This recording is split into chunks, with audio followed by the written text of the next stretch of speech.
తెలియజేస్తూ వారికి సమయాన్ని అప్పగిస్తాను.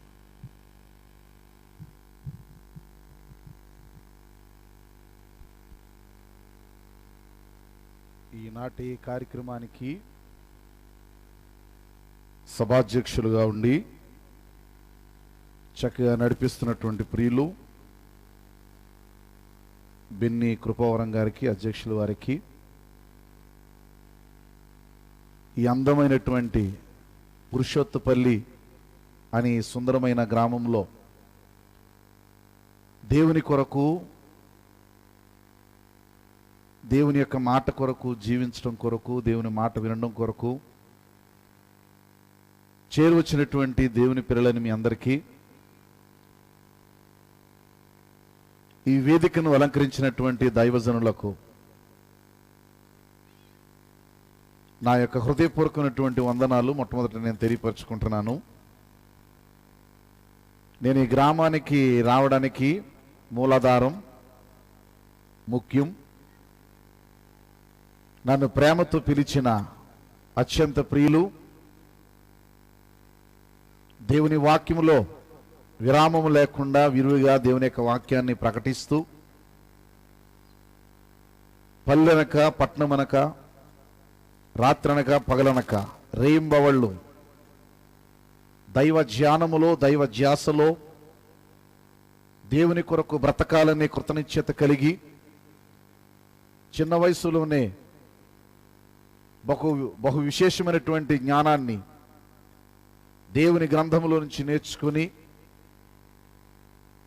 అనేకులు ఎదుట దేవుని గ్రంథం యొక్క విశిష్టత, శ్రేష్టత ప్రకటిస్తున్నటువంటి ప్రియులు, నాకు పరిచయమైనటువంటి నాటి నుండి నేటి వరకు ఒకే పిలుపుతో, ఒకే ప్రేమతో ప్రేమిస్తూ, గౌరవిస్తూ దేవుని సన్నిధిలో బహుబలంగా వాడబడుతున్న వై విజయ్ కుమార్ గారికి నా యొక్క హృదయపూర్వకమైనటువంటి వందనాలు వారికి తెలియపరుస్తున్నాను. ఈనాటి ఈ పురుషోత్తపల్లిలో ఈ 3 దినాల సభలలో ముఖ్య సందేశ వక్త అని నన్ను ఆహ్వానించిన విధానాన్ని బట్టి సంతోషిస్తున్నాను, క్రీస్తునందు అతిశయిస్తున్నాను. కానీ ముఖ్య సందేశ వక్త అనడం కంటే ముఖ్య సందేశ వక్త వై విజయ్ కుమార్ గారు అని చెప్పడం నేను సంతోషిస్తాను. కారణం, దేవుడు ఆయనకి ఇచ్చినటువంటి జ్ఞానం అద్భుతమైన జ్ఞానం. ఈరోజు ఈ పురుషోత్తపల్లి అనే ఈ కుగ్రామం, ఈ నిడదవోల మీదుగా నేను చాలా పర్యాయాలు ప్రయాణం చేశాను. ఈ లోపలికి ఎప్పుడు నేను రాలేదు. కానీ వారు నన్ను పిలిచినప్పుడు ఒక చిన్న గ్రామంలా, ఏదో చిన్న పల్లెటూరు ఎలా ఉంటుందో అనుకుంటూనే వచ్చాను. మేము రూట్ టర్న్ అయ్యేటప్పుడు కూడా మా వాడు అంటున్నాడు, రూట్ చాలా బాగుంది అన్నాడు ఫస్ట్. ఆ తర్వాత వచ్చే కొలది విశాలమైన ఈ ప్రాంగణంలో ఈ పురుషోత్తపల్లి యొక్క విశిష్టత, శ్రేష్టత ప్రపంచానికి చాటి చెప్పడానికి క్రీస్తు పక్షంగా ఒక ఉన్నతమైనటువంటి దైవ కుమారుడుగా, దేవుని కుమారుడుగా సోదరులు వై విజయ్ కుమార్ గారు ఉండడం, ఈ ఊరిలో పుట్టడం, ఈ ఊరిలో పుట్టినటువంటి ఈ యొక్క విజయ్ కుమార్ గారు అనేక ప్రాంతాల్లో దేవుని సువార్త కొరకు వాడబడ్డం, బహుశా మీరు అనుకున్నట్లుగా కేవలం ఇక్కడ జరుగుతున్న సభలు ఈ పురుషోత్తపల్లిలో ఒక్కటి మాత్రమే జరగడం లేదు. ఇప్పుడు మీరు చూస్తున్న ఈ సభ ప్రపంచ దేశాలలో ఎందరో తిరిగిస్తున్నటువంటి సభ. అనగా సోదరుని దేవుడు బహుబలంగా వాడుకుంటూ మరి దేవుని గ్రంథం కొరకు అహర్నిశలు కృషి చేస్తూ క్రీస్తు యేసు యొక్క పౌరుషత్వాన్ని ఆయన చేతపుచ్చుకొని తన బ్రతుకులు చూపిస్తూ ముందుకెళ్తున్నటువంటి ప్రియుని బట్టి నా హృదయపూర్వకమైనటువంటి వందనాలు మరొకసారి వారికి తెలియజేస్తున్నాను.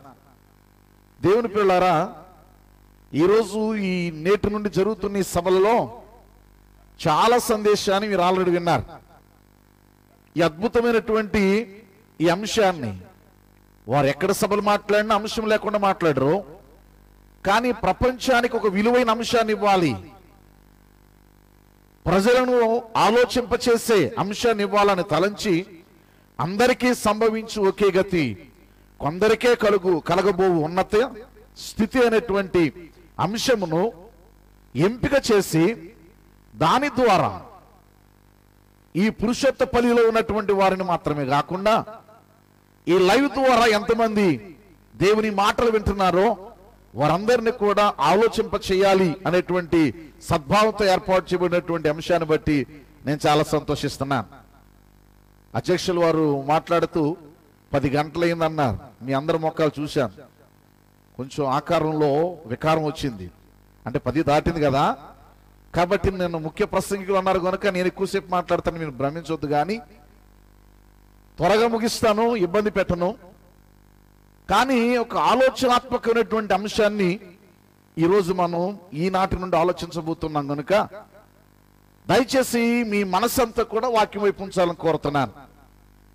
ఇంతవరకు సహోదరులు విజయ్ కుమార్ గారి ద్వారా ప్రపంచంలో ఉండే ప్రజలు ఏమనుకుంటున్నారో, ఎలా భ్రమిస్తున్నారో, ఎలాంటి భ్రమలో ఈ ప్రపంచం ఉందో, అంటే మనిషి యొక్క జీవితాన్ని గురించినటువంటి ఆలోచన గాని, మనిషి యొక్క జీవితాన్ని గురించినటువంటి విశిష్టత గ్రహించక మనిషి ఈ లోకంలో ఎలాగో బ్రతుకు యాత్ర కొనసాగిస్తున్నారో అనే సంగతులు గుర్తు చేస్తూ దానికి ఉదాహరణగా ఒక మంచి వ్యక్తిని గుర్తు చేశా.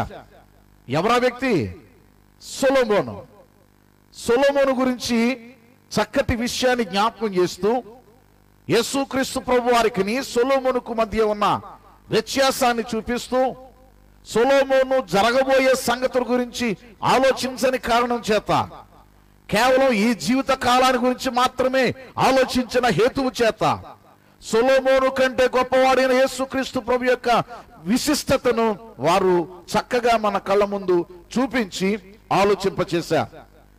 ఈ రాత్రి కేవలం లోకములో ఉన్న వారి కొరకే మాత్రమే గాక క్రైస్తవులంగా దేవుని పిల్లలంగా ఉన్న మన కొరకు కూడా కొన్ని సంగతులు మనం ఆలోచించడానికి దేవుడు అనుకూలమైనటువంటి సమయాన్ని ఇచ్చారు కనుక దాన్ని కాస్త గుర్తు చేసుకుని ముందుకు వెళ్ళాలని నేను కూడా ఆశపడుతున్నాను. మనం ఆలోచన చేస్తే సొలొమోను గారికి 3 పేర్లు ఉన్నాయి. ఒక పేరు తన తండ్రి పెట్టిన పేరు, అనగా సొలొమోను తండ్రి అయిన దావీదు గారు సొలొమోను అనే పేరును దావీదు గారు పెట్టారు. సొలొమోను పుట్టిన తరువాత దేవుడు అతను చూచి మురిసిపోయి, దేవుడు అతను చూచి ఆనందించి, దేవుడు కూడా అతనికి ఒక శ్రేష్టమైన పేరు పెట్టారు. పరిశుద్ధ గ్రంథాన్ని మనం చూడగలిగితే దయచేసి సమూయేలు 2వ గ్రంథంలో 12వ అధ్యాయము 25వ వచనం చదువుదాం. 25వ వచనం లేక 24 నుంచి. తరువాత దావీదు తన భార్య అయిన బెత్షెబాను ఓదార్చి ఆమె యొద్దకు పోయి ఆమెను కూడగా ఆమె ఒక కుమారుని కనెను. దావీదు అతనికి సొలొమోను అని పేరు పెట్టెను. సొలొమోను అనే పేరు దావీదు, మరొకసారి మాట, దావీదు అతనికి సొలొమోను పేరు పెట్టెను. 25వ వచనం. యెహోవా అతనిని ప్రేమించి, అంటే ఈ సొలొమోనును తండ్రి మాత్రమే కాదండి, పరలోకమందున్నటువంటి దేవాది దేవుడు కూడా ప్రేమించి అతనికి నాతాను అను ప్రవక్తను పంపగా అతడు యెహోవా ఆజ్ఞను బట్టి యాదిద్యా అని అతనికి పేరు పెట్టాను. బాగా గమనించాలి. అనగా ఈ సొలొమోను తండ్రి ప్రేమను మాత్రమే కాదు, పరలోకమందున దేవాది దేవుని ప్రేమను కూడా చవి చూసినవాడు. ఈ సొలొమోను అంటే భౌతిక సంబంధమైన తండ్రి ప్రేమను, పర సంబంధమైన తండ్రి ప్రేమను చవి చూసినవాడు. భూమి మీద ఉన్నటువంటి సొలొమోను దగ్గరికి దేవుని వర్తమానం నీకేం కావాలో కోరుకొని చెప్పినప్పుడు మనకందరూ తెలిసిన వచన పాఠ్య భాగమే. ఈ భూమి మీద ఉన్నటువంటి నేను బాలుడను, పరిపాలన చేయడానికి సంబంధించిన జ్ఞానం నా దగ్గర లేదు, అందుచేత జ్ఞానము కలిగి ఉండడానికి నాకు వివేకము దయచేయి అని ప్రార్థించిన వారిలో బహుగరుడుగా సొలొమోను ప్రసిద్ధికెక్కిన వాడు, ఉన్నతమైన వాడు. పరిశుద్ధ గ్రంథములో సొలొమోను గురించి వ్రాయబడిన సంగతులు సహోదరులు విజయ్ కుమార్ గారు మనకి జ్ఞాపకం చేశారు. మొదటిగా సొలొమోను యొక్క చరిత్ర రాయబడ్డానికి ఆయన యవన ప్రాయంలో ఉన్నప్పుడు, యవన దశలో ఉన్న సొలొమోను గారి యొక్క జీవిత యవన ప్రాయంలో రాయబడినటువంటి పుస్తకంగా పరమగీతాలు వర్ణించవచ్చు. మధ్య వయస్సుడుగా ఉన్నప్పుడు అతని యొక్క మధ్య వయసులో అనుభవాలు గడించిన అనుభవాన్ని అతడు గుర్తు చేసుకుంటూ సామెతల గ్రంథాన్ని వివరించిన సందర్భాన్ని మనం గుర్తు చేసుకోవచ్చు. అలాగే వృద్ధాప్యంలోకి వచ్చిన తరువాత అతని జీవితంలో ఎదురైనటువంటి, ఇంకా చెప్పాలంటే వైరాగ్యం అనొచ్చు, భక్తి జీవితంలో, వ్యక్తిగత జీవితంలో అణిగిన తరువాత, ఆలోచనాత్మలోనికి వెళ్ళిపోయిన తరువాత అతడు ప్రసంగి గ్రంథాన్ని వ్రాసినట్లుగా పండితుల అభిప్రాయం.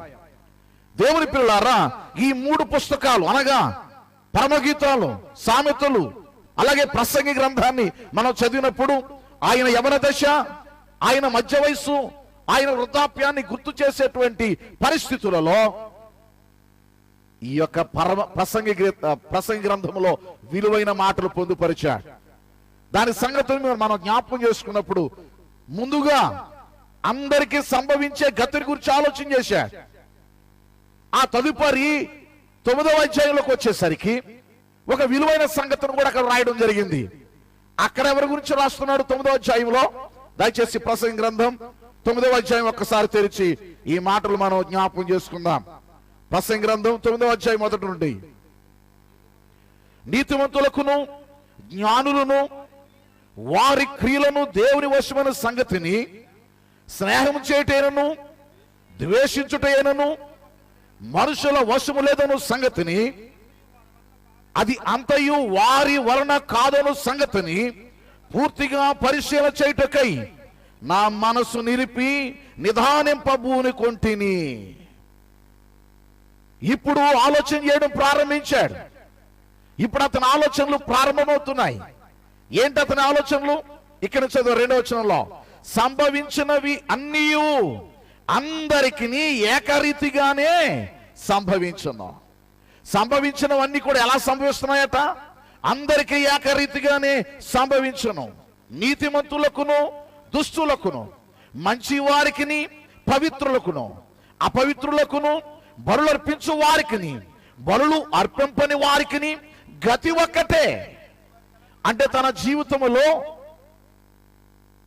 కేవలం ప్రపంచానికి మాత్రమే కాక క్రైస్తవులు కూడా ప్రశ్నేసి వదిలేశాడు. నీతిమంతులు అనీతిమంతులు, బుద్ధిమంతులు బుద్ధిహీనులు, జ్ఞానవంతులు అజ్ఞానవంతులు అనే దుష్టులు నీతిమంతులు, లేక పవిత్రులు అపవిత్రులు, ఇలాగున అందరినీ కలిపి అందరికీ ఒకటే గతి సంభవించును. అది ఎలాగొచ్చే, అది ఎంతటి పరిస్థితులకు తీసుకెళ్ళిందంటే ఈ ప్రసంగిని ఆ వచనాలు కంటిన్యూ చేద్దాం. మంచి వారికి ఎలాగునో పాపాత్ములకును అలాగుననే తటస్థించును. ఒట్టు పెట్టుకునే వారికి ఎలాగునో ఒట్టుకు భయపడే వారికి అలాగుననే జరుగును. అందరికి ఒకటే గతి సంభవించును. అందరికి ఏ గతి అటండి? ఒకటే గతి సంభవించును. ఇప్పుడు ఆలోచనలోకి వెళ్ళి ఆ కింద వచ్చిన చదివితే, సూర్యుని క్రింద జరుగు వాటన్నిటిలో ఇది బహు దుఃఖకరం. అంటే ప్రసంగి ఒకసారి ఆలోచన చేస్తున్నాడు. నీతిమంతునికి అనీతిమంతునికి, పవిత్రుడికి అపవిత్రుడికి. దేవుని పిల్లారా, ఈ కేవలం ఒక ప్రసంగి మాత్రమే కాదండి. ఈరోజు సమాజంలో బ్రతుకుతున్న క్రైస్తవుడు కూడా ఇలాంటి ఆలోచనలు కలిగి ఉన్నాడు.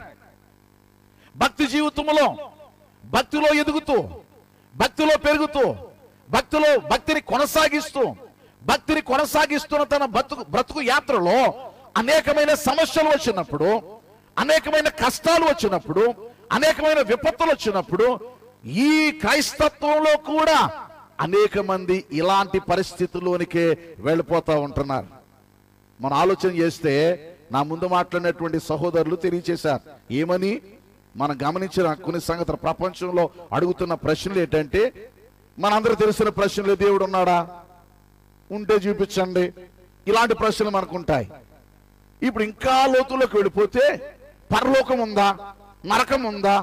ఏమండి, పరలోకం ఉందో లేదో తెలియాలంటే మనం ఎక్కడికి వెళ్ళాలి? పరలోకానికి వెళ్ళాలి. ఒక మాట చెప్తాను, ఏమనుకోవద్దు.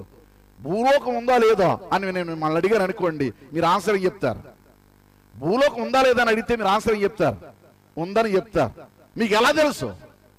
ఈ లోకంలోనికి నువ్వు వచ్చావు, ఈ లోకంలో పుట్టావు, ఈ లోకంలో పెరుగుతున్నావు, ఈ లోకంలో ఉన్నావు కనుక ఈ లోక సంగతులు నీకు అర్థమయ్యాయి.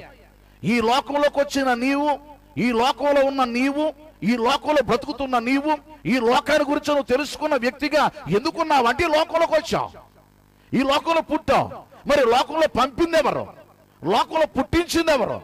లోకంలో నీకు జీవాన్ని ఇచ్చింది ఎవరు? నీకు ప్రాణాన్ని ఇచ్చింది ఎవరు? శరీరాన్ని ఇచ్చింది ఎవరు? నేను పెంచినది ఎవరు? పోషించేది ఎవరు?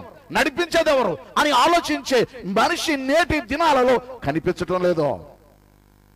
ప్రసంగి తన జీవితంలో అతడు ఆ వైరాగ్య జీవితానికి వచ్చినప్పుడు, ముగింపు జీవితానికి వచ్చినప్పుడు అతని జీవితంలో మళ్లించబడడానికి అనేకమైన సంఘటనలు ఉన్నాయి, అనేకమైన కారణాలు ఉన్నాయి.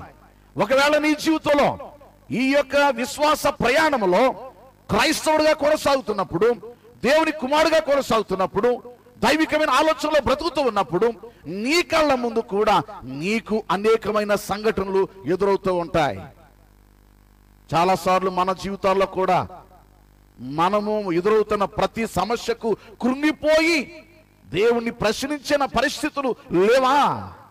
అనేకమైన సమస్య ఎదురైనప్పుడు కృంగిపోయి సోలిపోయి దిగజారిపోయిన పరిస్థితులు మనకి ఎదురైపోయినప్పుడు ఆత్మీయ స్థితిలో పడిపోయినటువంటి జీవిత విధానాలు లేవా?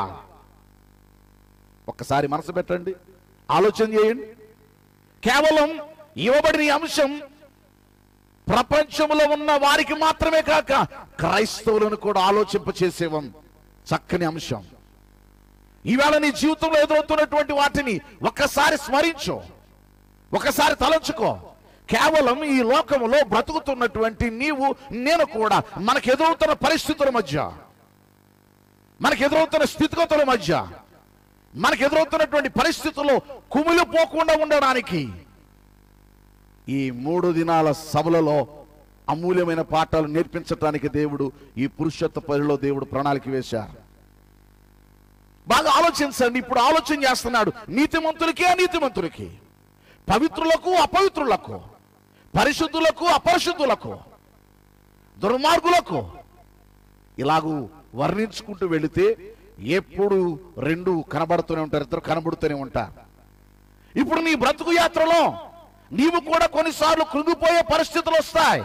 ఎందుకంటే నీతిగా బ్రతుకుతున్నాను, ప్రార్థిస్తున్నాను, దేవుని సన్నిధిలో ఉన్నాను, దేవుని కొరకు బ్రతుకుతున్నాను. మరి నా జీవితంలో ఏంటి? నాకుండేటువంటి పరిస్థితులు ఏంటి? నాకుండే అంటే నా జీవిత గమనంలో, నా ప్రయాణంలో నేను ఎలాంటివి అనుభవిస్తున్నప్పుడు కూడా కృంగిపోయే పరిస్థితులు మనకి ఎదురయ్యే అవకాశాలు ఉన్నాయి. దేవుని పిల్లలారా, ఈ రోజు ఒక వ్యక్తిని మీకు జ్ఞాపకం చేస్తాను. కీర్తన గ్రంథములో మన ఆలోచన చేయగలిగితే 73వ కీర్తనలో ఆసాపు రచించినటువంటి కీర్తన. కీర్తన గ్రంథం మనకి చాలా విలువైనటువంటి పుస్తకం. అందులో 73వ కీర్తన ఒక్కసారి మనం చూడగలిగితే ఆసాపు అనేటువంటి భక్తుడు మనకు కనబడుతూ ఉంటాడు. ఎవరి ఆసాపు? దేవుని సన్నిధిలో పాఠకులుగా ఉన్నటువంటి, దేవుని స్తుతించడానికి పాటలు పాడేటువంటి సమాజంలో అతడు 15వ వాడినటువంటి హామాను దగ్గర ఇతడు ప్రక్కన నిలిచి పాటలు పాడేటువంటి ఒక సంగీతం కలిగినటువంటి మంచి గాయకుడు. జీవిత అనుభవాలు బాగా గడించిన తరువాత అతడు 73వ కీర్తన రాస్తూ తన జీవితంలో తనకు ఎదురైన పరిస్థితులన్నీ పొందుపరిచి అక్కడ విలువైన కొన్ని మాటలు రాశాడు. 73వ కీర్తన మొదటి నుంచి మనం చూడగలిగితే, ఇశ్రాయేలు ఎడల శుద్ధమైనటువంటి హృదయం గల వారి ఎడల నిశ్చయముగా దేవుడు దయాళుడై ఉన్నాడు. చాలా జాగ్రత్తగా మనసు పెట్టండి, ఒక్కొక్క వచనాన్ని జాగ్రత్త చరణాన్ని చూడండి. ఇశ్రాయేలు ఎడల శుద్ధమైన హృదయం గల వారి ఎడల యెహోవా నిశ్చయముగా దేవుడు దయాళుడై ఉన్నాడు. కానీ నేను ఎలాగున్నానో తెలుసా? దేవుని సన్నిధిలో స్తుతిగానాలు చేసేవాడు, దేవుని సన్నిధిలో ప్రార్థన విజ్ఞాపన చేస్తూ ఆనందాలతో దేవుణ్ణి కొనియాడుతున్నవాడు ఎలాగున్నాడనంటే, నా పాదములు జారుటకు కొంచెమే తప్పెను. నేను నిలబడదాం అనుకుంటున్నాను, కానీ నా పాదాలు జారిపోయేటట్లుగా ఉన్నాయి. నా అడుగులు కూడా ఎలాగున్నాయి తెలుసా? జార సిద్ధమైపోయాయి.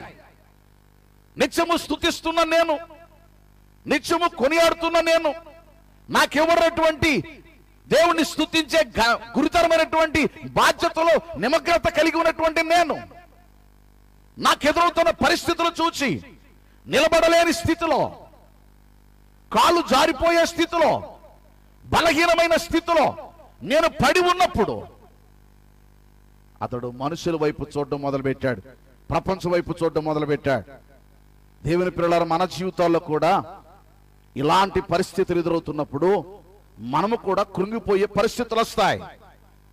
అక్కడ వ్రాస్తుంటాడు చూడండి, భక్తిహీనుల క్షేమము, భక్తిహీనుల క్షేమము నా కంటబడినప్పుడు గర్వించే వారిని బట్టి నేను మత్సరపడుతున్నాను. భక్తిహీనుల క్షేమము నా కంటబడింది. నేనేమో నిత్యము నిన్ను స్తుతిస్తూ ఉన్నాను, నేనేమో నిత్యము నిన్ను కొనియాడుతూ ఉన్నాను, నేనేమో నిన్ను గణపరుస్తున్నాను.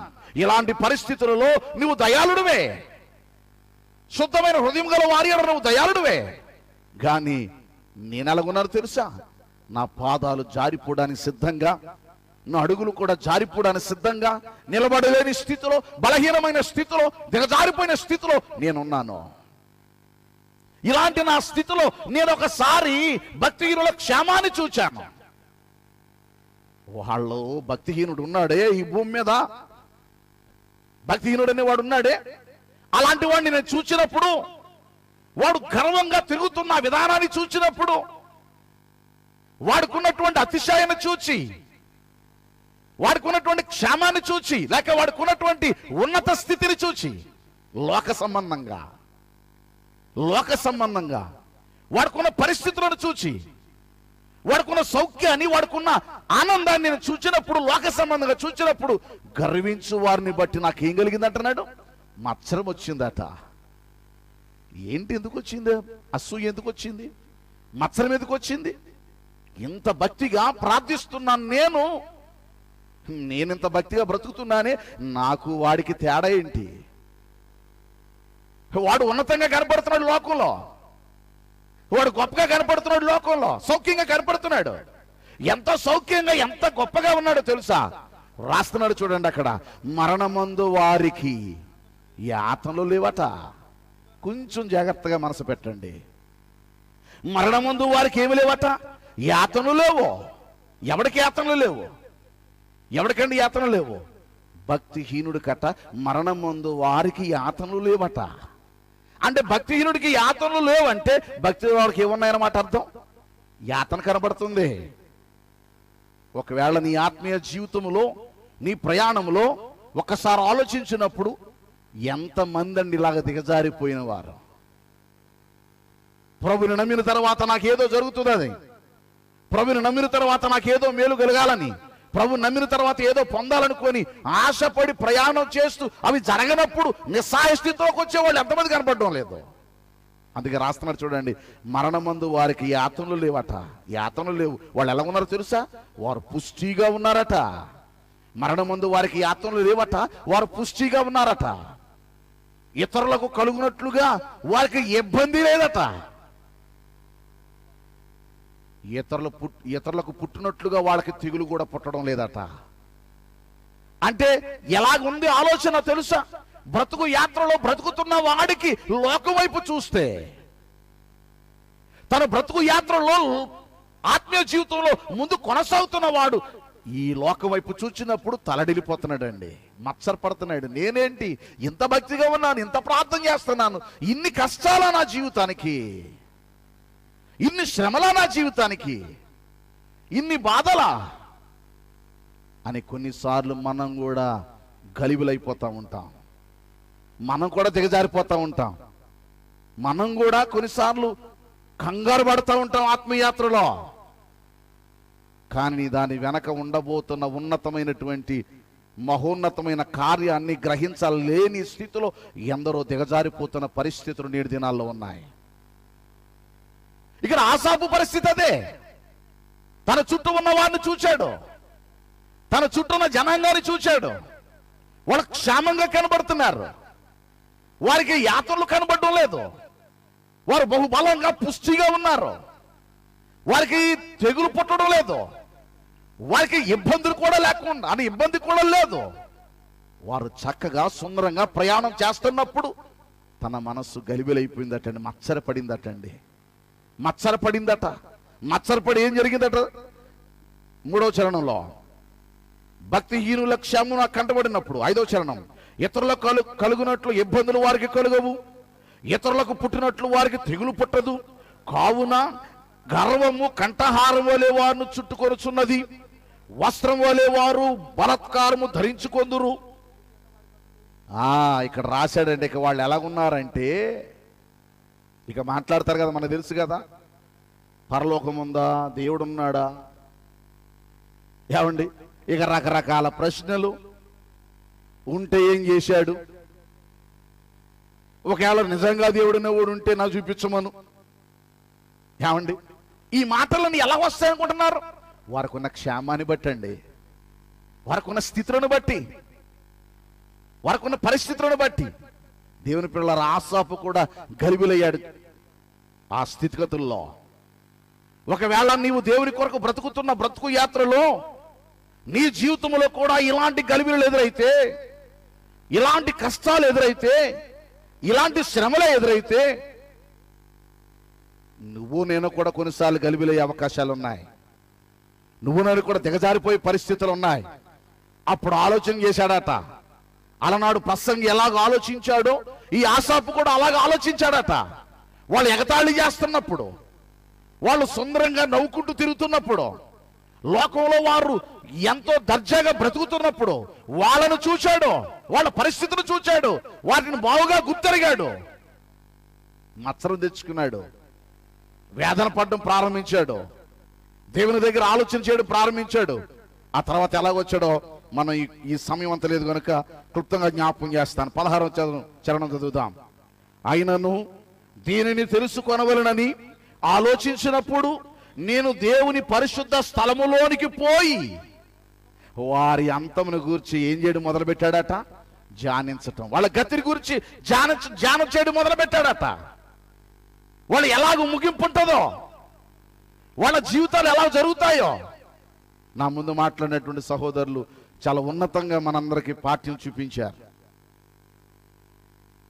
కేవలం ఈ లోకంలో బ్రతకడం కొరకో, ఈ లోకంలో జీవించడం కొరకో, కేవలం ఈ లోక ప్రయాస కొరకే మనిషి ప్రయాస పడుతూ ఉన్నాడు, ఉదయం లేచిన దగ్గర నుండి రాత్రి పండుకునే వరకు. రేపు ప్రొద్దుడికి ఏం చేయాలో కూడా ముందే ప్రణాళిక వేసేసుకుంటాడు. నాకు తెలిసి ఇక్కడ మీరు అందరూ కూర్చున్నారు, కానీ మీరు ఉదయం ఎన్ని గంటలు లేవాలో, ఏం చేయాలో ఆల్రెడీ మీ అందరికి ప్రణాళికలు ఉన్నాయి, ఆల్రెడీ మీకు ఉన్నాయి. ఇప్పుడు టైం చూసుకునేవాడు కూడా చాలా మంది ఉన్నారు. అందులో ఇందాక నుంచి 10 అన్నారేమో, ఇంకా టైం చూస్తున్నారు మీరు. మీకు ప్రణాళికలు ఉన్నాయి. అంటే కేవలం ఈ శరీరంలో, ఈ బ్రతుకు కాలంలో బ్రతుకుతున్న ఈ బ్రతుకు యాత్ర ముందు కొనసాగించడానికి ఎన్ని ప్రణాళికలో, ఎన్నో ఆలోచనలో, ఏమండి, ఎన్నెన్నో ఊహలు, ఎన్నెన్నో కార్యాలు అన్ని సిద్ధం చేసుకొని ఏర్పాట్లు చేసుకొని ప్రయాణం చేస్తున్నాం. మంచిదే. కొన్నిసార్లు ఈ ప్రయాణాల్లో భక్తులు కూడా కొనసాగుతూ, భక్తులు కూడా చిన్న శ్రమ కలగానే, మాది ఇంకా బాగా పల్లెటూరు. మీరు ఇంకా చెప్పాలంటే పురుషోత్తపల్లిలో ఇక్కడ చాలా సుందరమైనటువంటి మొక్కలు, అందమైన మొక్కలు కనపడుతున్నాయి. మా ఊర్లో ఉన్న వాళ్ళందరూ కూడా నాకలా ఉంటాయి ముక్కులు అంటే, దాన్ని బట్టి అర్థం చేసుకోండి. అలాంటి ప్రదేశాల్లో మేము కూడా చిన్న చిన్న పల్లెటూరులో ఉన్నప్పుడు ఆ పరిస్థితులు, వాతావరణం చూస్తే కొన్నిసార్లు నవ్వొచ్చేదండి. కొన్ని పదాలు, వాళ్ళు వాడుతున్న పదాలు, దేవుని గురించి వాళ్ళు వాడుతున్న పదాలు, ఏమండి, ఈవేళ చూడండి సమాజంలో నేను బాగుండాలని కోరుకున్నాడు ఎక్కువైపోయాడండి. మీ ఊర్లో ఉన్నాయి నాకు తెలియదు, దారికి అడ్డుగా ఉంటాయి ప్రయాణం చేస్తున్నప్పుడు. చూసారు ఎప్పుడైనా? దారికి అడ్డుగా ఉంటాయి, పొడుగ్గా పోసేస్తారు. వెళ్ళేవాడు కూడా దాన్ని దాటాలంటే చాలా భయం. ఎందుకు మీకు తెలుసా? మీకు అర్థమయ్యే భాషలో చెప్తాను. నేను బాగుండాలి, నా ఇల్లు బాగుండాలి, మా ఇంట్లో వాళ్ళందరూ వదిలేయి, మమ్మల్ని వదిలేసి దారిలో వెళ్ళేవాడిని పట్టుకొని పోసేసాడు అడ్డుగా కదా. ఇప్పుడు వీడి ఉద్దేశం ఏంటి? నేను బాగుంటే చాలు. ఎంతకాలం బాగుంటావు? ఎన్ని దినాలు బాగుంటావు? అసలు ఈ జీవితం యొక్క ముగింపేంటి? ఎంతకాలం జీవిస్తావు? దీని తరువాత ఉండబోయే పరిస్థితులు ఏంటి గమనించాలి. మనం ఒకసారి పరిశుద్ధ గ్రంథాన్ని చదివితే యోహాను సువార్తలో యేసుక్రీస్తు ప్రభు వారి యొక్క బోధ వినడానికి అనేక మంది ప్రజలు వచ్చారట. ప్రజలు వచ్చారు, చాలా జాగ్రత్త వినాలి. బోధ విన్నారు. విన్న తర్వాత ఏం జరిగిందట? యోహాను సువార్త 7వ అధ్యాయం 53వ వచనం చదివితే, యోహాను సువార్త 7వ అధ్యాయం 53వ వచనం త్వర చదవాలి. అంతటా ఎవరి ఇంటికి వారు వెళ్ళిరి. ఎక్కడికి వెళ్ళారట? బోధ వినడానికి వచ్చినట్లు ఎవరి ఇంటికి వారు వెళ్ళారట. ఇప్పుడు కూడా మీరు బోధ అయిపోయిన తర్వాత ఎక్కడికి వెళ్తారు? మీరు ఎవరింటికి వాళ్ళు వెళ్తారు కదండి. అంటే మీకు ఒక ఇళ్ళు ఉన్నాయి. మీరు ఇక్కడి నుంచి విడిచి వచ్చిన ఇంటిని విడిచి వచ్చారు, ఇక్కడికి వచ్చారు. ఇది అయిపోయిన తర్వాత మళ్ళీ ఎక్కడికి వెళ్ళాలా? ఇంటికి వెళ్ళిపోవాలా? భూమి మీద మనిషి బ్రతకడం కొరకు, తను జీవించడం కొరకు, ఆ జీవిత కాలంలో 70-80 జీవిత కాలంలో అతడు ఎన్నో ప్రయాసలు పడుతున్నాడు, ఎన్నో ఆలోచిస్తున్నాడు. భూ సంబంధంగా అతడు ఎదగాలని, వీటన్నిటిని సౌఖ్యం కొరకు ఆలోచిస్తున్నాడు. ఇవన్నీ కావాలని ప్రయాస పడుతున్నాడు. అబ్బో, ఈ ప్రయాసకి అంతం లేదండి. ఎన్నో చక్కని ప్రయాసలు. ఇది బాగుండాలనడం కొరకు, ఇది బాగుండాలనడం కొరకు, ఇంత సంతోషంగా బ్రతకాలనడం కొరకు ఎన్నో ప్రయత్నాలు చేస్తున్నాడు. భూమి మీద బ్రతుకుతున్నటువంటి మనిషి భూమి మీద ఉన్న బ్రతుకు కాలం గురించి ఆలోచిస్తున్నాడే గాని ఈ బ్రతుకు కాలం అయిన తరువాత దీని లోపల మరొకటి ఉందనే సంగతి మనిషి మరిచాడు. మరో లోకానికి వెళ్ళాలన్న సంగతి మనిషి మరిచాడు. తాను ఎక్కడి నుండి వచ్చాడో మనిషి మరిచాడు, ఎక్కడికి వచ్చాడో మనిషి మరిచాడు, ఎంతకాలం ఉండాలో మనిషి మరిచాడు, ఎక్కడికి వెళ్ళాలో కూడా మనిషి మరిచిపోయాడు. అందుకే అన్ని ప్రయత్నాలు చేస్తున్నాడు. ఈరోజు మీకు ఈ రాత్రి కూడా మీకు జ్ఞాపకం చేస్తూ ఉన్నాం. ఒకవేళ నీ బ్రతుకు కాలంలో నీ జీవితంలో సమస్యలు ఎదురైనప్పుడు కృంగిపోక, ఇలాంటి క్షేమముతో కనబడుతున్న వారు ఉన్నప్పుడు నీవు గర్విని కాక, ఆసాపు వలె ఏం చేయడం మొదలు పెట్టాడంటే ధ్యానం చేయడం మొదలు పెట్టాడట. అక్కడ ప్రసంగి గారు అంటాడు, నాకు ఇదంతా ఎలా కనపడిందంటే నాకు ఆయాసకరంగాను దుఃఖంగా కనబడింది అన్నాడు. దుఃఖం తీసుకొచ్చిందట ప్రసంగి గారికి. అందుకే మనందరికీ తెలుసు, ప్రసంగ గ్రంథం చదివితే వ్యర్థము సమస్తమును వ్యర్థమే అన్నాడు. సుమారు ప్రసంగ గ్రంథంలో 40 సార్లు మాటలు వాడబడింది. వ్యర్థం అనే పదం. వ్యర్థం సమస్తం వ్యర్థం ఎందుకు అనుకున్నాడు? ఆలోచన చేశాడు. అందరికి ఒకటే గతి. నీతిగా ఉంటే వచ్చే లాభమే ఉంది, భక్తిగా ఉంటే వచ్చే లాభమే ఉంది. ఏంటి ఆ జీవితంలో, ఈ ప్రయాణంలో ఎంత భక్తి ఉంటే మాకు సుఖమే ఉంటి అనే ఆలోచనలతో ప్రయాణం కొనసాగించాడు గనుక అతనికి ఆలోచనలు అలాగూ ప్రారంభమయ్యాయి. అదే కోవలోకి వచ్చాడు ఆసాపు. తన పరిస్థితులు, తన స్థితిగతులు, తన బలహీనతలు గుర్తు చేసుకున్నాడు. ఒక దినాన్న కృంగిపోయాడు. భక్తి లేని ప్రజల వైపు చూచాడు, భక్తి లేని మనుషుల వైపు చూచాడు, భక్తి లేని జనాంగం వైపు చూచాడు. మనసు గలిబిలి చేసుకున్నాడు. వాళ్ళ వైపు చూచి వాళ్ళకి యాత్రలు లేవని, వాళ్ళు పుష్టిగా ఉన్నారని, వాళ్ళకి ఇబ్బంది లేదని, వారికి తెగులు లేదని గుర్తు పెట్టుకొని అప్పుడు నిర్ణయానికి వచ్చేసాడు. ఏమని? ఇక ఇలాగే ఉంటే వాళ్ళని చూసి నాకు మత్సరం కలుగుతుందని. చదువుదాం చూడండి ఒకసారి మళ్ళా 16-17 చరణాలు. అయినను దీనిని తెలుసుకోవాలని ఆలోచించినప్పుడు నేను దేవుని పరిశుద్ధ స్థలములోనికి పోయి వారి అంతమును గూర్చి ధ్యానించు వరకు ఆ సంగతి నాకు ఆయాసకరముగా ఉండెను. 21వ వచనం. నా హృదయము మత్సరపడెను, నా అంతరింద్రియములలో నేను వ్యాకులపడితిని, నేను తెలివిలేని పశుప్రాయుడనైతిని. ఏమి లేనుడైపోయానని చెప్తున్నాడంటే, నేను ఒక్కసారి చూచినప్పుడు తెలివిని కోల్పోయిన వాడినైపోయాను. చాలాసార్లు నీ ఆత్మీయ జీవితంలో నీవు కూడా ప్రయాణం చేస్తున్నప్పుడు, ఇలాంటి స్థితిగతులు ఎదురవుతున్నప్పుడు తెలివి లేని వాడు అయిపోతావు, జ్ఞానాన్ని కోల్పోయిన వాడు అయిపోతావు, బలహీనుడు అయిపోతావు, చెదిరిపోయే మనసులోకి వెళ్ళిపోతావు. దేవుడు నాకేం చేశాడు అనుకుంటావు, దేవునితో ఉంటే నాకేంటి అంటావు, దేవుని పని చేస్తే నాకేమొస్తుంది అంటావు, దేవుని కొరకు బ్రతికితే నాకేంటి లాభం అంటావు.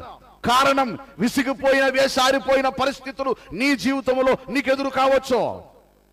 అందుకే ఆసాపు మత్సరపడ్డాడు, వేదనకరమైన పరిస్థితులకు వెళ్ళిపోయాడు, కృంగిపోయాడు, సోలిపోయాడు. బలహీన పరిస్థితులను చూచి వేదన పడి ప్రారంభించడం మొదలుపెట్టాడు. ఆయాసకరంగా మారింది. అందుకే మరలా గుర్తు చేస్తున్నాను, నా హృదయం మత్సరపడెను, నా అంతరేంద్రియములలో నేను వ్యాకుల పడి తిని, అలాగూ పడినటువంటి నేను ఏమైపోయిన అంటున్నాడు, తెలివిలేని పశు ప్రాయుడనైతిని, నీ సన్నిధిని మృగము వంటి వాడినైతిని.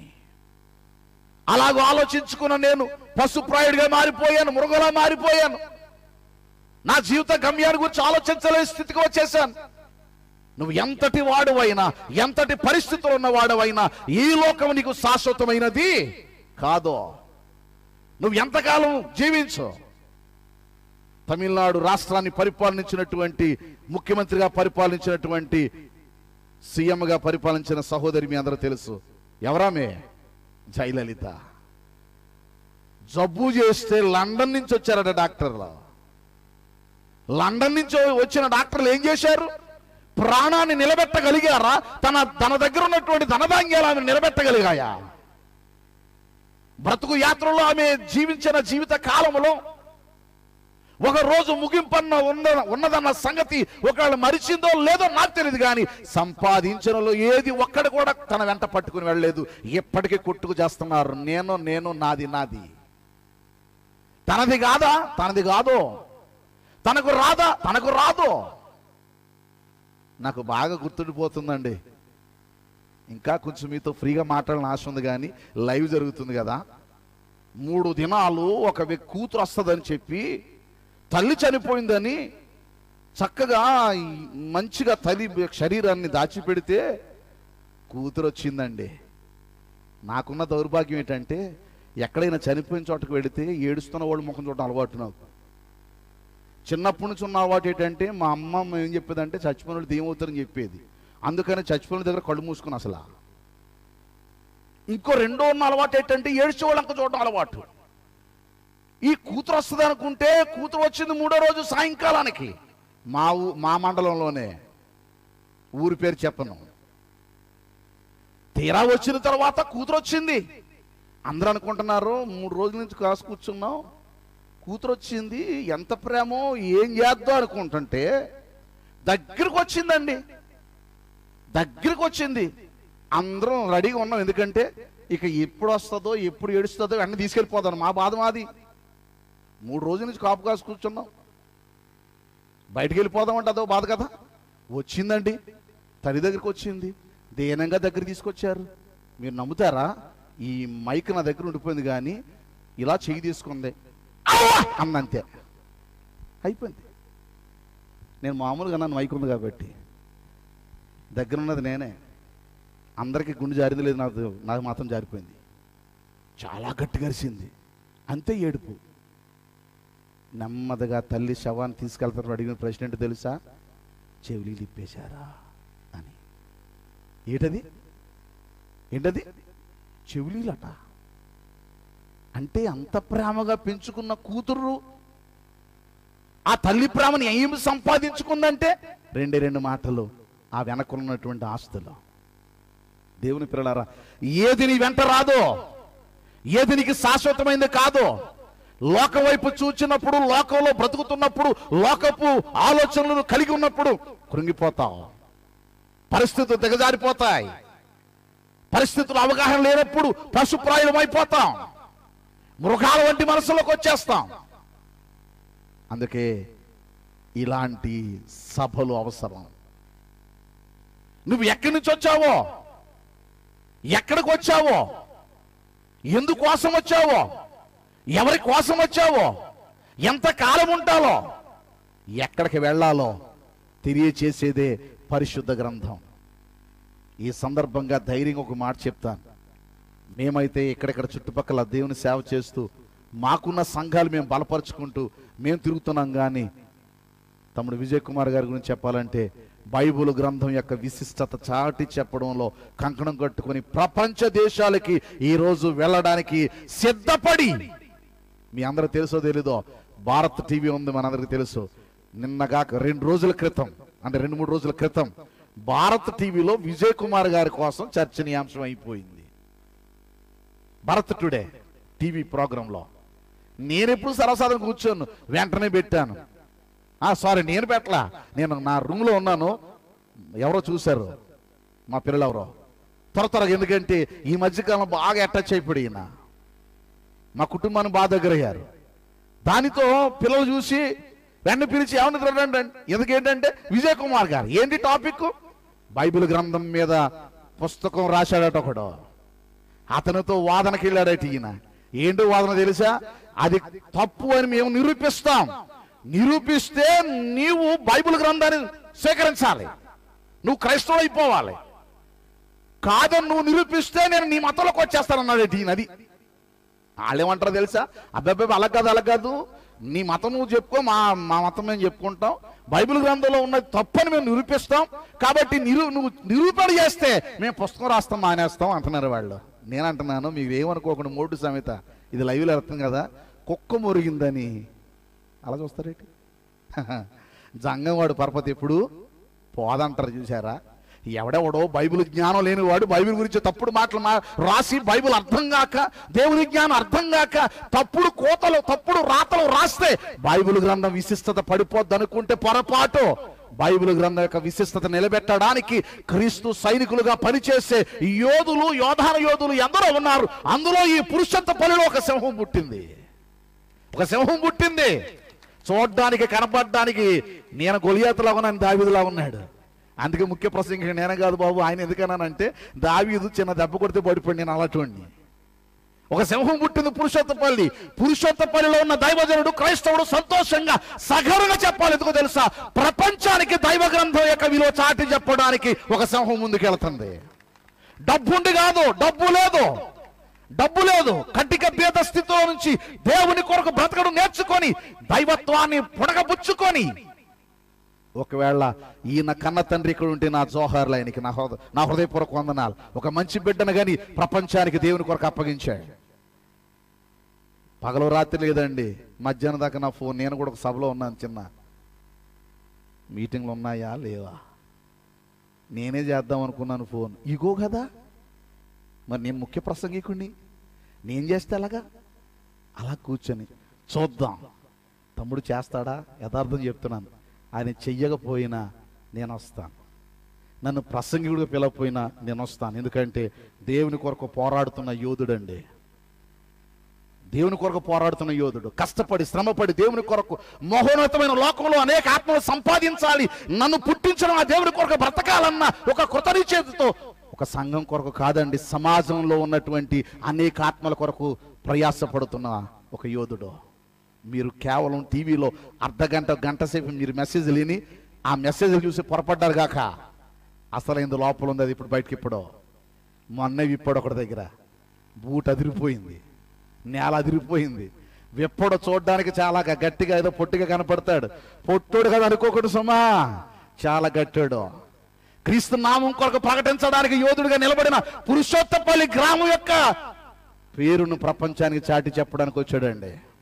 దేవుని ప్రజలు సంతోషించండి.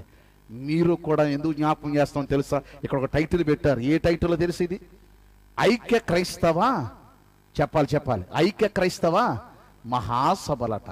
ఐక్య క్రైస్తవ మహాసభలలో మీరు నిజమైన క్రైస్తవులు అయితే రేపటి రాత్రి గ్రౌండ్ ఫుల్ అయిపోవాలా.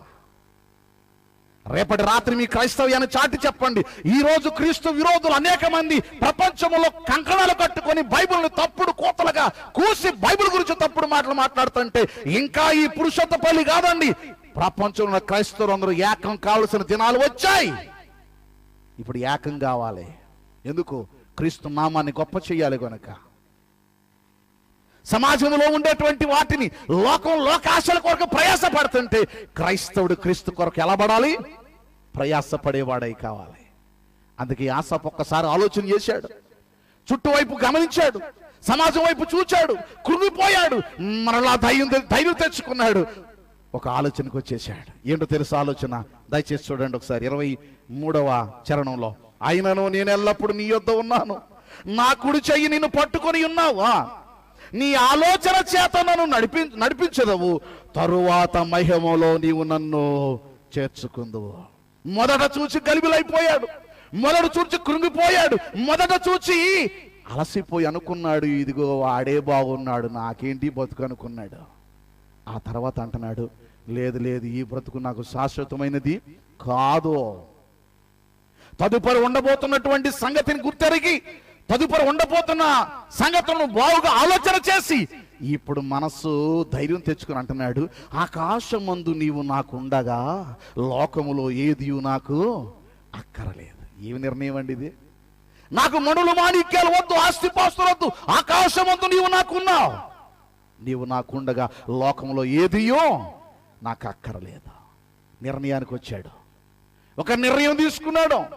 ఈరోజు ఈ పురుషత్వ పనులను దేవుని మాటలు వింటున్నా ప్రియ దేవుని పిల్లారా, కేవలం ఈ లోక సంబంధమైన వాటి కొరకే నీవు ఆలోచిస్తున్నావేమో, లేకపోతే ఈ లోక సంబంధం ఉన్న వాటి కొరకే నువ్వు పరితపిస్తున్నావేమో, కానీ ఇదిగాక మరొక లోకం ఉంది, ఇదిగాక మరో లోకానికి వెళ్ళాలి. నువ్వు ఎక్కడ వ్యక్తివి కాదు, మనకు తెలుసు. ఏమన్నా మీరు ఏమనుకోకపోతే చచ్చిపోయినప్పుడే ఈ పాట పాడతారండి. ఏ పాట? పరదేశులము ప్రియులారా మన పురమిది కాదు. ఇప్పుడు ఏ కృతజ్ఞత కూటంలో పాడకూడదా? పాడరో. ఏమంటే పాడరండి. ఇంకో పాట ఉంది, పరవాసినినే జగమున ప్రభువా నడచుచున్నాను నీ దారి. ఏ కృతజ్ఞత కూటంలో పాడరు. ఎందుకు? అమ్మో, ఒకవేళ ఎవరైనా పాట పాడుతుంటే, నా చిన్నప్పుడు పాట ఉండేది, రాలిపోదువో నీవు కూలిపోదువో. ఈ పాట ఒక కుర్రోడు పాడుతుంటే పక్కవాడు గబ వచ్చేసి ఇలా గుండెట్టుకుని వచ్చేసి అందే. ఏ నాకు ఒంట్లో బాగోలేదట, నువ్వు రాలిపోదు అనగానే ఆమెకు భయం వేసింది. ఆమెకు ఎందుకంటే మరి ఒంట్లో బాగోలేదు, చచ్చిపోతాను భయం, చచ్చిపోతానేమో భయం అండి. నేను అంటున్నాను ఈ రాత్రి ఏమనుకోకండి, చచ్చిపోకుండా ఎంతకాలం ఉంటావండి? మరణకరమైన రోగం వచ్చిన హిజ్కియాకి దేవుడు ఎంతకాలం ఇచ్చాడు ఆయుష్కాలం? 15 సంవత్సరాలు. అంటే 15 సంవత్సరాల తర్వాత మరణం ఏముంది చెప్పాలి? ఏముంది? మరణం ఉంది. అంటే చచ్చిపోవాలి. ఇక్కడ దాని గురించి కాదండి. ఇదిగో ఆసాపు మొదట కృంగిపోయాడు, తర్వాత ధైర్యం తెచ్చుకున్నాడు, పరిస్థితులు ఎరిగిన వాడుగా ఉన్నాడు, ముందుకు వచ్చేసాడు. ఇప్పుడు అంటున్నాడు, ఎవరు తెలుసా? ఆకాశమందు నీవు తప్ప నాకెవరున్నారు, నీవు నాకుండగా లోకంలో ఏదియో నాకు అక్కర్లేదు. ఇప్పుడు నాకు కావాల్సిందేంటో తెలుసా? భక్తిహీనుల క్షేమం కాదు, వాళ్ళు తిరుగుతున్న ఆ సంచారాలు, వారి కరుగున్న సంతోషాలు కాదు, కానీ అక్కడ రాస్తాడు మాటల తర్వాత ఇంటికి చదువుకోండి, నీతో ఉండేటువంటి పొందే నాకు ధన్యకరం, నీతో ఉండే సహవాసమే నాకు ధన్యకరం, నీతో బ్రతుకే నాకు ధన్యకరం. ఎందుకంటే నీవు నీ లోకంలో పంపించావు, నీవు నాకుండగా లోకంలో ఏదియో అక్కర్లేదు. దేవుని పిల్లారా, ఒకవేళ క్రీస్తు నందు నీవు కూడా బలమైన యోధుడిగా ప్రయాణం చేస్తున్న ఈ జీవిత కాలంలో, కేవలం ఈ జీవిత కాలం మట్టుకే నీవు క్రీస్తునందు నిరీక్షించిన ఎడలా మనుషులందరికంటే ఏమైపోతామట? దౌర్భాగ్యం అన్నమాట. కేవలం ఈ జీవిత కాలం మట్టుకేనా? కేవలం ఏదో యేసు ప్రభు నమ్ముకున్నానండి, ఏదో బ్రతకాలని వచ్చానండి కాదండి. నిన్ను పుట్టించడానికి, నువ్వు బ్రతకడానికి, ఈ లోకానికి రావడానికి కారణం ఉంది. కారణం కొరకు వచ్చావు, అది గుర్తెరుగో. మరో లోకాన్ని గురించి ఆలోచించు. రేపటి రాత్రి, ఎల్లుండి రాత్రి జరగబోతున్న కొడుకుల్లో బాగా పఠించు. అర్థం కాని విషయాలు ఉంటే అడిగి తెలుసుకో. దేవుని జ్ఞానాన్ని ఇంకా నేర్చుకో. క్రీస్తు కొరకు ఎలా బ్రతకాలో తెలుసుకో. నీ కుటుంబాన్ని ఎలా రక్షించాలో, క్రీస్తులో ఎలా నడిపించాలో ఎరిగిన వాడుగా ప్రయాణం చేయి. ఈ జీవితకాలం మట్టు కాదండి, రాబోతున్న మరో జీవితకాలానికి కూడా పునాది ఇక్కడే వేసుకో. ఉన్నతమైనటువంటి లోకంలో మహోన్నతమైనటువంటి దేవదేవుని దగ్గర చేరుకోవడానికి ప్రయాసపడు వారిలో నీ వంతు కృషి నువ్వు చెయ్యి. నీ వంతు, నీ ధర్మాన్ని నువ్వు పాటించు.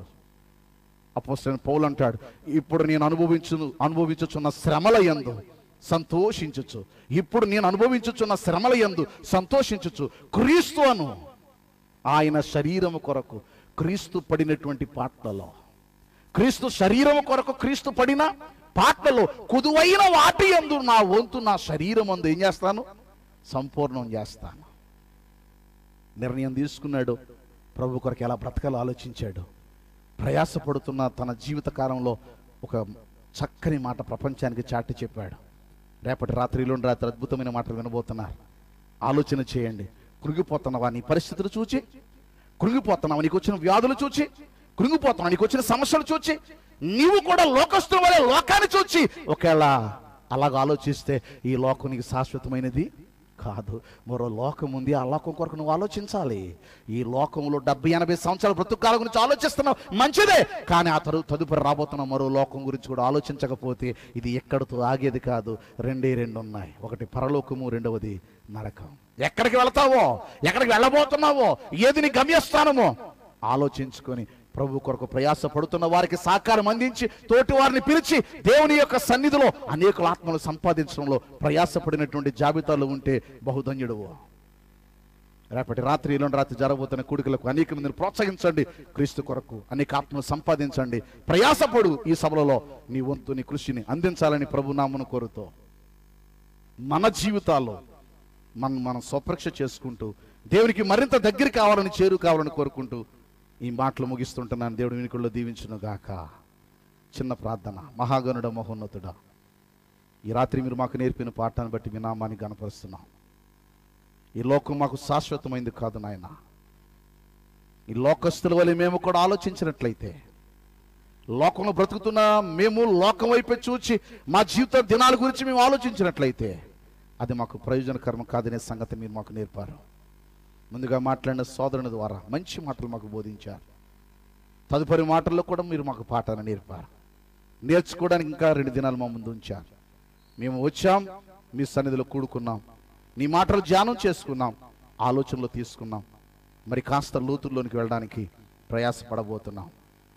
రేపటి దినాన్ని అలా ఎల్లుండి కూడా జరగబోతున్న కార్యక్రమాలు మీ స్వాధీనంలో, మీ ఆధీనంలో ఉంచి అనేక మంది రాగన్నట్లుగా సహాయం చేసి, ఇప్పటికే ఇంత చక్కటి జనాన్ని, నీ ప్రియమైన బిడ్డలను మీరు ఆకర్షించుకుని నడిపించినందుకు స్తోత్రాలు తెలియజేస్తూ, ఈ సభను నిర్వహిస్తున్నటువంటి నిర్వాహకులకు, గ్రామస్తులకు, సహకారం అందిస్తున్న దైవజనులకు, నాయన ఈ చక్కటి కార్యక్రమాన్ని ఏర్పాటు చేస్తున్న ప్రియులకు మీ కృపను తోడే ఉంచమని, ఇలాంటి చక్కని సభలో నాకును పాల్గొని వాక్యాన్ని పంచుకుని ధ్యానం చేసే కృపను అనుగ్రహించినందుకు స్తోత్రాలు తెలియజేస్తూ క్రీస్తు వారి గణనామమును అడిగి వేడుకొని ప్రార్థిస్తున్నాను మా ప్రియ పరలోకపు తండ్రి. ఆమేన్. అందరికి వందనాలండి.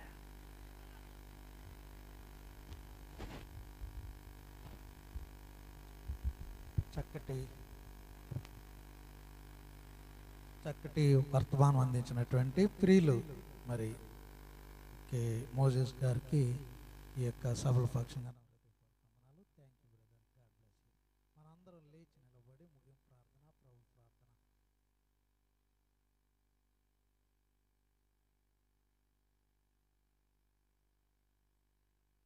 ప్రేమ గల మా తండ్రి, కృప గల మా ప్రభువా, మీ పరిశుద్ధమైన పాదములకు వేలాది వందనాలు, స్తుతులు, స్తోత్రాలు తండ్రి. ఈ రాత్రికాల సమయంలో నాయన ఈ యొక్క పురుషోత్పల్లి గ్రామంలో నాయన ఏర్పాటు చేసినటువంటి ఐక్య క్రైస్తవ మహాసభలను బట్టి వందనాలు చెల్లిస్తున్నాం. నాయన అందరికీ సంభవించే ఒకే గతి, కొందరికీ కలుగబో ఉన్నతమైనటువంటి స్థితి అనేటటువంటి అంశం మీద నాయన ప్రియులు, నాయన ప్రభువ బ్రదర్ వై విజయ్ కుమార్ గారు, అదేవిధంగా కె మోజెస్ బాబు గారు చక్కటి వర్తమానాలు అనుగ్రహించినారు తండ్రి.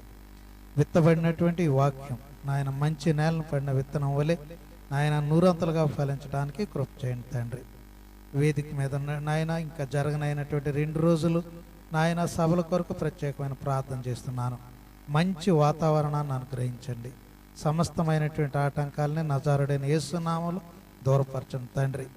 నాయన ఈ యొక్క గ్రామంలో ఉన్నటువంటి ప్రతి ఒక్క విశ్వాసి నాయన తదితర గ్రామాలు, దరిదాపులో ఉన్న గ్రామాలంతా రేపు జరిగేటటువంటి ఆరాధన కొరకు, ఎల్లుండి జరిగేటటువంటి ఆరాధన కొరకు వారు వచ్చి చక్కటి వర్తమానాలు వినగలగటానికి కృప చేయండి తండ్రి.